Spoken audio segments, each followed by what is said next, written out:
రాజులకు రాజు ప్రభులో ప్రభు అయిన యేసుక్రీస్తు నామంన మీకు శుభములు. ఈరోజు దేవుడు మనకు అనుగ్రహించిన వాక్య ధ్యానము ప్రసంగి గ్రంథము 7వ అధ్యాయము 29వ వచనము. ఏమనగా, దేవుడు నరులను యథార్థవంతులుగా పుట్టించెను గాని వారు వివిధమైన తంత్రములు కల్పించుకొని ఉన్నారు.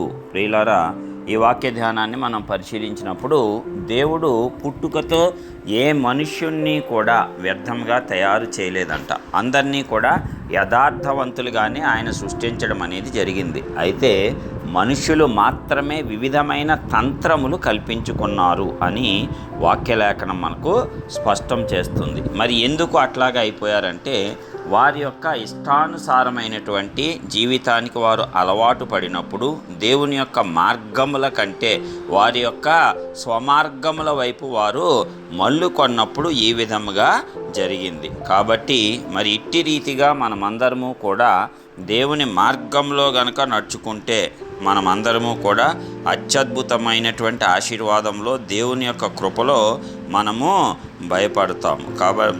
అలాగే మనము అత్యద్భుతంగా ముందుకు సాగిపోతాము. కాబట్టి మనమందరము కూడా ఆయన మార్గాలను అనుసరించి నడుచుకొని ముందుకు సాగినట్లయితే మనము మన యొక్క తంత్రాలను, మన మార్గాలను అనుసరించుట మానివేస్తాం. మరి ఇది మొదటి నుంచి నరులకు కలుగుతూనే ఉన్నది. ఎందుకంటే మన మూలపితరులైన ఆదాము హవ్వల విషయంలో దేవుడు కూడా వారిని యథార్థవంతులుగా చేశాడు. కానీ వారే ఆ యొక్క అపవాది యొక్క మాటలు విని వారి యొక్క స్వతంత్రములు వారు కల్పించుకొని దేవుణ్ణి మోసం చేయటం అనేది అనాది నుంచి మనం చూస్తూనే ఉన్నాం. అట్లాగా మనుషులలో దేవుని పట్ల యథార్థత అని వారంతట వారే తొలగిపోవటం అనేది సంభవించింది. కాబట్టి మనము యేసయ్య ద్వారా మరలా దేవునికి దగ్గరయ్యాము. కాబట్టి ఆయన మనలను దేవునితో ఏక రూపము చేశాడు. కాబట్టి ఇప్పుడు మనము ఇక ఆయన రక్తము ద్వారా నీతిమంతులముగాను యథార్థవంతులముగాను ముందుకు కొనసాగవలసిందే. కాబట్టి మనమందరము కూడా అదే రీతిగా ముందుకు సాగుదాం. దేవుని యొక్క మహాశక్తిని, మహాకృపను ఆశ్రయించి మన యొక్క యథార్థతను ఆయనలో నిలుపుకుందాం. ఎందుకంటే ఆయన యథార్థవంతుడు, మనల్ని యథార్థంగా పుట్టించాడు. కానీ మనమెందుకు ఈ లోకతంత్రములను కల్పించుకొని దేవునికి వ్యతిరేకమైన కార్యములు చేస్తూ ముందుకు సాగుట? కాబట్టి మరి ఈ రీతిగా మనమందరము కూడా తెలుసుకొని దేవుని యొక్క మహాశక్తిని, ఆయన మహాకృపను రెండింటినీ గనక తెలుసుకోగలిగితే అప్పుడు ఆయన యందు భయము, భక్తి రెండూ వస్తాయి. ఆయన యొక్క మహాశక్తి వల్ల ఆయన ఏదైనా చేయగలడు అనేటువంటి భయము, అలాగే ఆయన యొక్క మహాకృపను బట్టి మరి ఆయనను మాత్రమే సేవించాలనే భక్తి నీలో ఏర్పడతాయి. ఇంత త్యాగము చేశాడు అని ఆ భక్తి నీలో కలుగుతుంది. కాబట్టి అలాంటి భయము, భక్తి దేవుని యందు యథార్థంగా నీకు కలిగినప్పుడు ఇక దేవుని మార్గంలను విడిచి ఎక్కడికి వెళ్ళవు.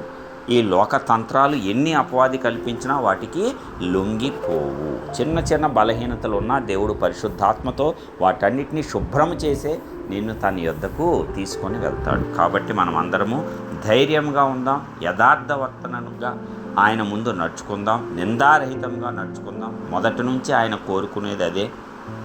అబ్రహాముతో కూడా అదే చెప్పాడు, నా ఎదుట నీవు నిందారహితుడివై యథార్థంగా నడుచుకో అని కూడా చెప్పాడు. కాబట్టి మనమందరము దాన్ని అనుసరిద్దాం. ఎందుకంటే శిలువ ద్వారా ఇచ్చిన అబ్రహాం ఆశీర్వాదాన్ని యేసయ్య మనందరికీ ఉచితంగా ఇచ్చాడు. మరి దాన్ని సంపూర్తిగా పొందుకొని ఆశీర్వాదంతో ముందుకు కొనసాగిపోదాం. ప్రార్థించుకుందాం.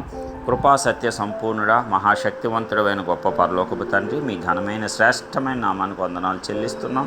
అత్యద్భుతమైన రీతిలో ఇప్పటివరకు కాపాడిన విధానం అంతటిని బట్టి మీకే వందనాలయ్యా. ఇదిగో మరి నీ యొక్క వాక్కును బట్టి నీవు మమ్మల్ని అందరినీ యథార్థవర్తనులుగా చేస్తున్నావు. అయితే మేమే వివిధ తంత్రములు కల్పించుకున్నాం. మా మూల పితరుల నుంచి ఇది మాకు అభ్యాసం అవుతూనే ఉంది. అయితే యేసు రక్తం ద్వారా దానిని నీవు మార్చావు. కాబట్టి ఆ మార్పును మేమందరము శిరసావహించి ముందుకు సాగేటువంటి గొప్ప కృప మా అందరికీ కూడా మీరు అనుగ్రహించి నడిపించి మరి ప్రతి విషయంలో కూడా మమ్మల్ని ఆదరించి ధైర్యంనిచ్చి నెమ్మదినిచ్చి నీ కృపతో భద్రపరచవలసిందిగా సమస్త సకల విషయాల్లో నీ ఆశీర్వాదములను పొందుకొని ఎల్లప్పుడూ యథార్థంగానే నీ ఎదుట నిందారహితంగా ప్రవర్తించేటువంటి గొప్ప శక్తి సామర్థ్యాలు ఈ వాక్యం వింటున్న ప్రతి ఒక్క బిడ్డకు నిజమైన భక్తి, నిజమైనటువంటి భయము నీ ఎళ్ళ మాత్రమే కలిగి ఉండే కృపను అనుగ్రహించవలసిందిగా యేసు నామమున ప్రార్థించి పొందుచున్నాం పరలోకపు తండ్రి. ఆమేన్.